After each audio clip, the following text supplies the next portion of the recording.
Hai teman-teman, selamat datang di alur cerita film Aura X Movie. Bagaimana kabarnya? Saya harap kalian baik-baik saja ya. Seperti biasa, saya akan berbagi alur cerita film. Dan kali ini merupakan film dari negara tirai bambu. Di film ini, sang sutradara diusung sebagai pemeran utama. Penasaran dengan filmnya? Ini dia filmnya. Film ini menceritakan tentang bos sebuah perusahaan yang mengadakan tur bagi puluhan karyawannya, namun bus mereka terseret gelombang tsunami lalu terdampar di pulau terpencil. Nah, penasaran dengan kisah selanjutnya? Oke, tanpa banyak basa-basi langsung saja kita melihat alur cerita filmnya. Tapi sebelum lanjut, ada baiknya kalian subscribe channel ini dan klik loncengnya agar kalian tidak ketinggalan video yang lainnya.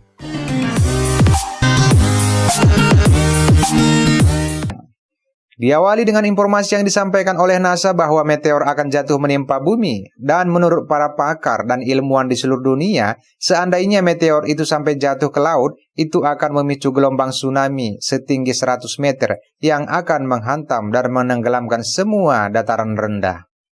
Kemudian kita diperlihatkan dua pria kakak beradik, si kakak bernama Majin dan adiknya bernama Xiaoxing. Majin adalah seorang pekerja dan hobi memasang lotre. Ia juga menyukai salah satu wanita rekan kerjanya. Majin dan adiknya akan melakukan tur bersama semua rekan kerjanya. Sementara di sebuah bus yang mirip bebek telah berkumpul semua rekan kerja Majin yang siap berangkat untuk tur. Dan bos tempat mereka bekerja yang bernama Zhang juga ikut. Tak ketinggalan seorang profesor ikut dalam tur tersebut. Majin dan adiknya terlambat hanya karena membeli snack dan kemudian membagikan snack itu kepada rekan kerjanya. Di dalam bus jumlah pria dan wanita terlihat sama banyaknya. Wanita gebetan Majin pun berada di dalam bus tersebut. Ia bernama Sansan. Ini orangnya. Majin menunjukkan perhatiannya kepada Sansan dan memberinya sebotol minuman. Namun ia diabaikan dan minuman itu pun disambar oleh bos mereka. Bus yang mereka naiki bisa juga berfungsi sebagai kapal. Tentu bus ini sangatlah unik dan multifungsi. Dan sopir sekaligus sebagai pemandu tur bernama Wang. Ini orangnya. Kini bus mereka berada di tengah laut. Kemudian bos menyemangati semua yang ada di bus dan menaikkan gaji mereka. Hal itu disambut gembira oleh semua karyawan.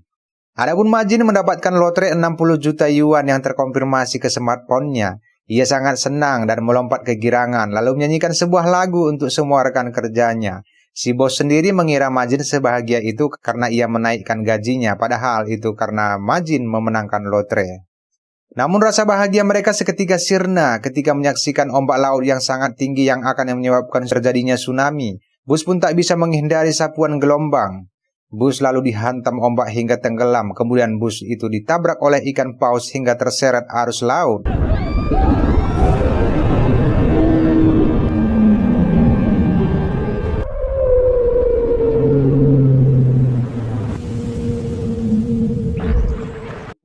Beberapa saat kemudian, bus itu terdampar di sebuah pulau. Semua yang ada di bus selamat dan sebagian dari mereka mengalami luka ringan.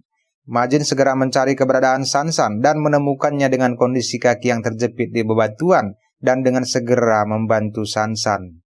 Hari kedua bagi kelompok ini terdampar di pulau. Semua berkumpul di sebuah gua dengan kondisi tubuh yang lemas. Si supir yang bernama Wang mengajak semua penumpang busnya untuk berkumpul. Wang pun didesak untuk mencari solusi terbaik untuk mengatasi masalah mereka, dan di pulau itu tidak ada sinyal sama sekali. Adapun si profesor yang bernama Si mengutarakan pendapatnya bahwa meteor yang jatuh ke laut menyebabkan terjadinya gelombang tsunami yang membuat kelompok ini terdampar di sebuah pulau. Dan untuk mengatasi rasa lapar yang melanda, Wang mengajak beberapa dari mereka untuk mencari buah ke hutan. Sebagian dari mereka membuat tanda yang bertuliskan SOS untuk menarik perhatian bagi penumpang kapal yang mungkin saja melihat ke arah pulau ataupun pesawat yang melintas di atas pulau.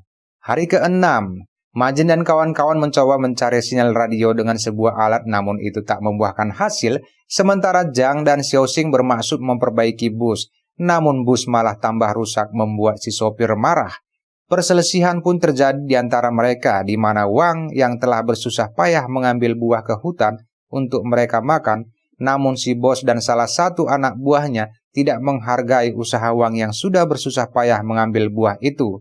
Wang lalu menjelaskan status mereka saat ini bahwa semua sama, tidak ada yang namanya bos ataupun presdir di pulau itu. Kemudian Wang mengajak semua berlindung di sebuah gua. karena tempat itu akan diguyur hujan deras.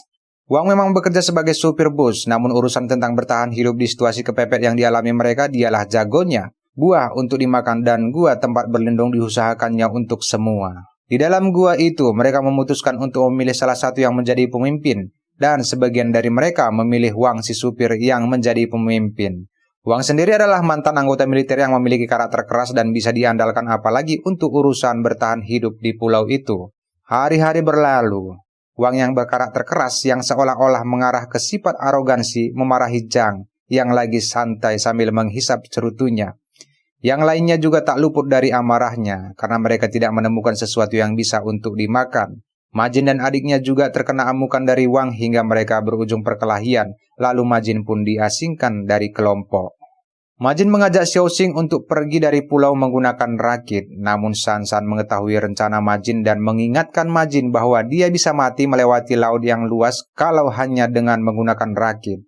Tapi Majin ingin sekali mencairkan uang lotre yang dimenangkannya. Selagi Majin dan San San berdua, ia mengutarakan perasaannya bahwa dia telah lama menyukai San San. Namun cintanya sepertinya bertepuk sebelah tangan, di mana San San tidak membalas perasaannya. Majin dan adiknya kini mencoba menaklukkan laut dengan sebuah rakit. Sudah seharian mereka berada di laut dan menemukan seekor beruang kutub tewas. Mereka berpikir bahwa es di kutub telah mencair dan tidak akan ada lagi kehidupan di luar sana dan berbalik kembali ke pulau. Dan San San kemungkinan memberitahu Wang bahwa Majin dan adiknya ingin pergi keluar pulau. Wang pun memarahi Majin dan teman yang lainnya menertawakan ulah Majin yang membahayakan nyawanya demi mendapatkan lotre yang gak jelas menurut mereka. Setelah melihat beruang kutub yang mati, si profesor mengatakan kepada semua bahwa daratan selain tempat mereka sekarang mungkin telah hancur dan tidak ada lagi kehidupan di luar sana. Sementara Bos Zhang merasa putus asa dan membuang semua uang yang ada di dompetnya. Sudah hampir sebulan mereka terdampar di pulau kecil itu. Wang tetap marah-marah kepada teman-teman yang sedang bersantai. Dan Wang menghukum Majin dengan menyuruhnya untuk mendapatkan ikan sebanyak 15 ekor. Nampaknya semakin hari Wang semakin keras dengan semua anggota kelompok. Mau tidak mau, Majin terpaksa mencari ikan dan ia ditemani oleh Zhang. Sambil mencari ikan, Zhang mengungkapkan kepada Majin bahwa dia berencana pergi dan mengajak Majin bersamanya dan meninggalkan Wang. Zhang sendiri tidak suka dengan cara kepemimpinan Wang yang sangat emosional. Malam pun tiba, semua kembali berkumpul di gua sambil menikmati ikan bakar. Perselisihan terjadi antara pengikut Wang dan anak buahnya Zhang. Zhang adalah tipikal orang yang lebih suka menggunakan akal dan tidak terlalu suka dengan kekerasan. Ia mulai menunjukkan ketidaksetujuannya dengan karakter keras yang diperlihatkan Wang. Karena selama di perusahaan yang dipimpinnya, dia tak pernah sedikit pun melakukan kekerasan kepada karyawannya. Dan dia menyadarkan semua bahwa mereka memiliki martabat tidak harus setiap hari dimarah-marahi seperti yang dilakukan oleh Wang. Adapun Wang merespon ucapan Zhang bahwa menurutnya tidak perlu menjaga martabat dengan kondisi mereka yang sedang terdampar. Yang penting perut terisi dan tidak kelaparan. Kelompok itu mulai terpecah, sebagian dari mereka pergi mengikuti Bos Zhang dan sebagian bertahan dengan Wang si supir yang sangat temperamen.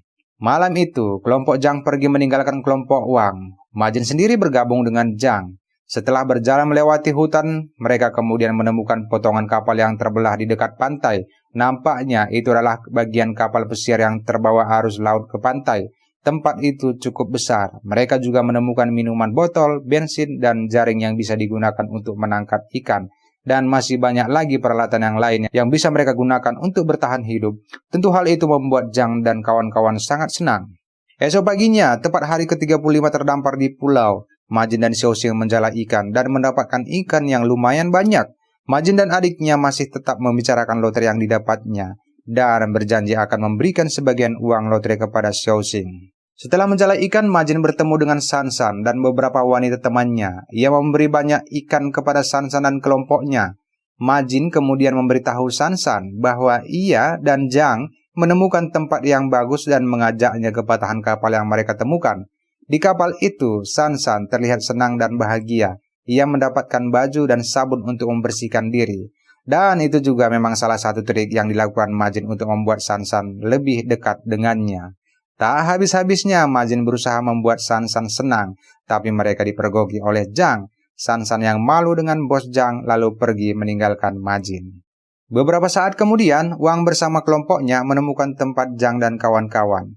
Mereka berencana tinggal di tempat itu juga. Zhang menerima kehadiran kelompok Wang dan mereka bisa menikmati semua fasilitas yang ada di kapal.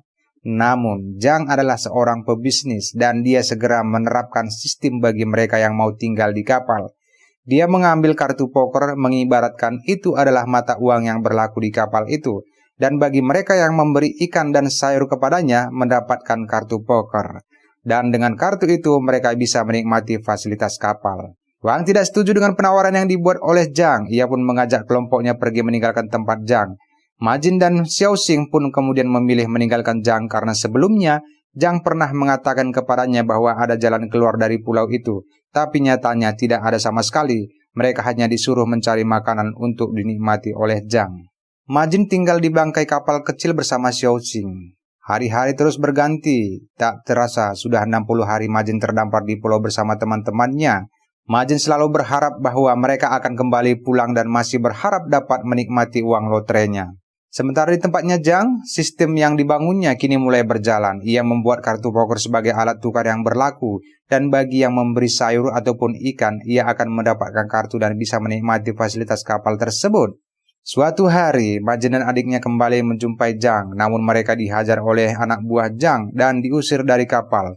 Sebelum meninggalkan kapal, Majin sempat melihat Sansan mendatangi Zhang. Malam pun tiba, Sansan mendatangi Majin, menunjukkan sedikit perhatiannya kepada Majin dan adiknya, dengan memberi mereka ikan untuk disantap. Namun ikan itu malah dibuang olehnya karena cemburu dengan Sansan yang mendatangi Zhang. Pada pagi harinya, tepat pada hari ke-90, mereka terdampar. Majin melihat kupon lotrenya. Ia dan Xiaoxing sangat kelaparan. Tanpa diduga, tiba-tiba hujan ikan terjadi di tempat mereka.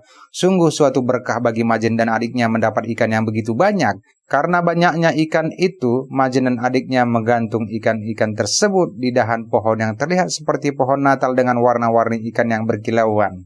Kemudian, Majin dan Xiaoxing membuat rencana baru. Mereka akan menukar ikan-ikan itu dengan barang-barang dari kelompok Wang dan kelompok Zhang. Barang yang rusak sekalipun masih bernilai bagi Majin. Ia juga memanfaatkan keahlian Xiaoxing untuk membuat sesuatu yang berguna dari barang-barang yang mereka tukar dengan ikan. Di samping itu, Majin ingin membuat kekacauan bagi kelompok Wang dan Zhang. Ia melihat bahwa Wang telah kehabisan ikan, sementara ikan masih banyak di tempat Zhang. Ia menyuruh Wang si arogan dan kejam meminta ikan kepada Zhang. Tentu saja Zhang yang tipikal pebisnis akan memberikan apa yang diminta Wang. Tapi dengan catatan, Wang harus bekerja padanya. Merasa terlalu berbelit-belit dengan omongan Zhang, Wang pun mengajak kelompoknya merebut ikan itu.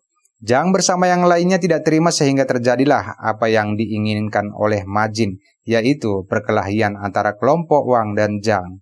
Sementara Majin dan adiknya sudah terlebih dahulu mengamankan Sansan agar tidak terlibat dalam perkelahian.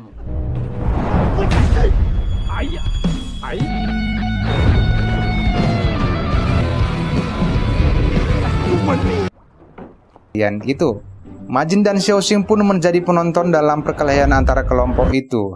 Hingga malam tiba, situasi ricuh itu terus berlanjut. Pada malam itu, tibalah giliran Majin yang muncul seperti pemimpin yang hebat. Semua yang berkelahi disorot dengan cahaya terang yang menyilaukan. Xiaoxing berhasil membuat penerangan dan toak. Kemudian Majin dengan kata-kata bijaknya menghentikan perkelahian dan memberi semangat bagi semua bahwa harapan untuk pulang masih terbuka. Tinggal bagaimana cara dan usaha yang mereka lakukan. Dengan semangat yang ditularkan oleh Majin, mereka pun kembali bersatu dan meminta Zhang untuk mengizinkan semuanya tinggal di kapal.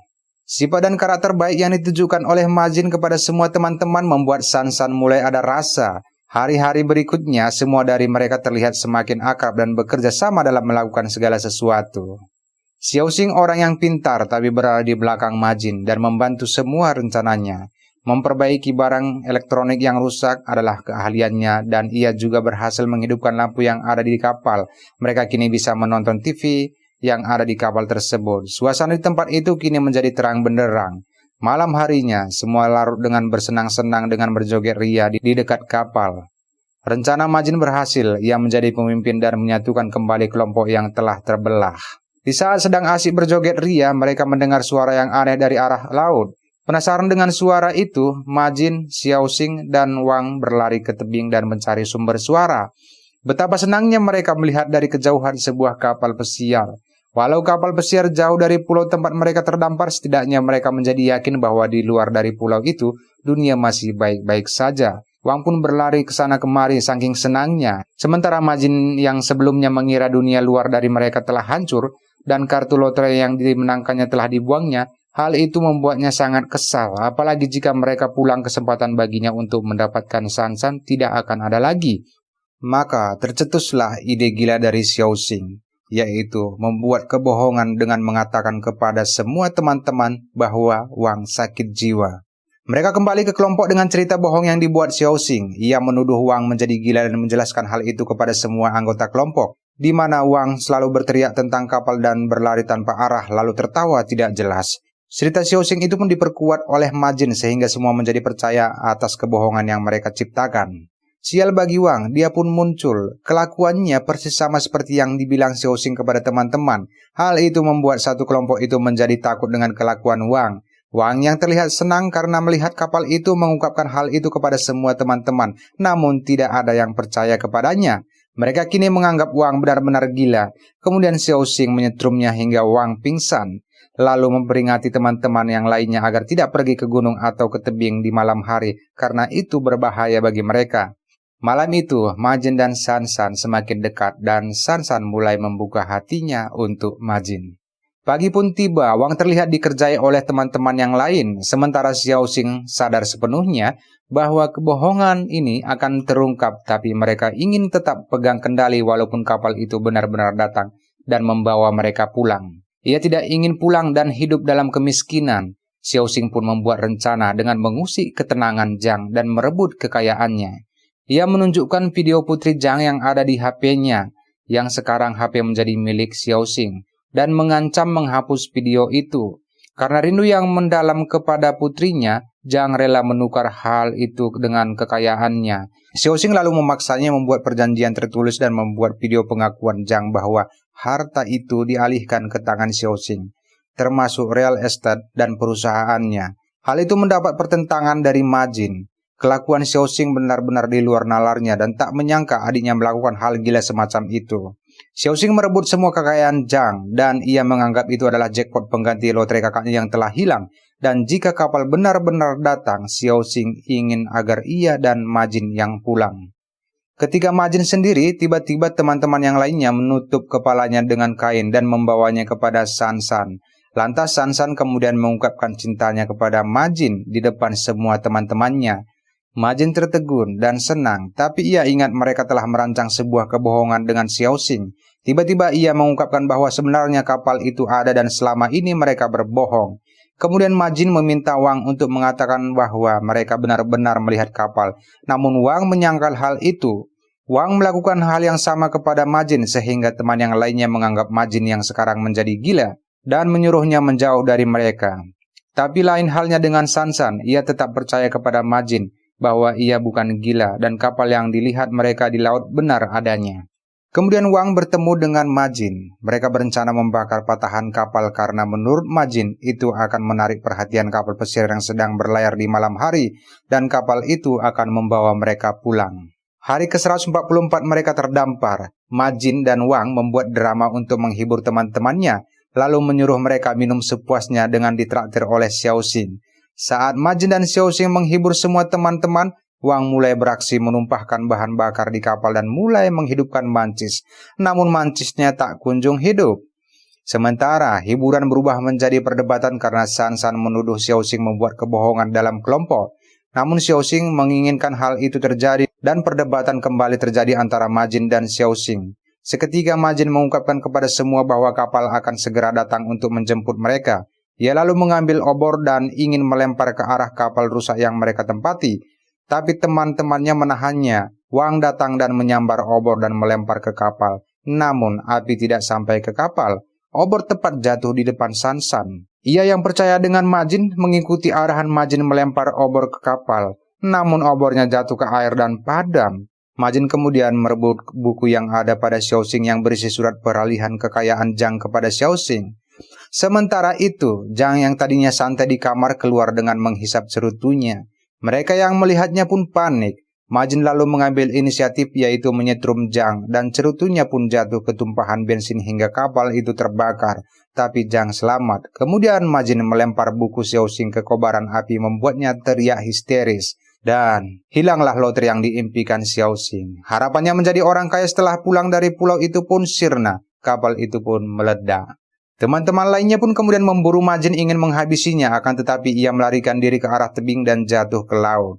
Sebelum menyemplung ke air, Majin sempat melihat kapal pesiar itu datang. Dan setelah berada di air, Majin membayangkan bagaimana bahagianya ia dan teman-temannya bisa pulang kembali ke tempat mereka.